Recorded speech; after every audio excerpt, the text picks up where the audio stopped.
Would you believe me if I told you that I had never seen Secretary until yesterday? I mean, I'm familiar with it. For years, I've seen this poster. I've seen all the memes. I had seen scenes from it, but for whatever reason, I just hadn't watched it through. This is such a strange film, even for the 2000s. And I just mean like tonally. It's a little bit camp, but also very quirky. There's really nothing else like it. I understand now how this is so iconic. And I do think if you haven't seen it and you're someone who's obsessed with Baby Girl, amazing double feature. If you're completely unfamiliar with the film, it's basically about Maggie Gyllenhaal. She plays a secretary to a lawyer who is James Spader. And at the beginning of the film, we essentially find out that she's just getting out of a mental facility. She also has a history of self-harm. James Spader's character, whose name is Edward Grey, no relation to Christian Grey, he basically finds out that there's something going on with this woman, and he initiates a BDSM dependent relationship between them. It starts with your standard secretary tasks, and then it evolves into him controlling what she eats, like every aspect of her life. And where it goes by the end is also wild. It wraps up like your classic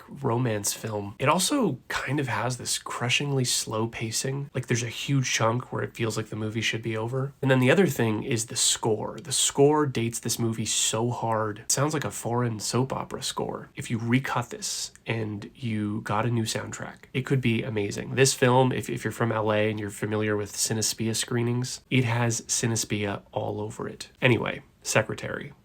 Wow.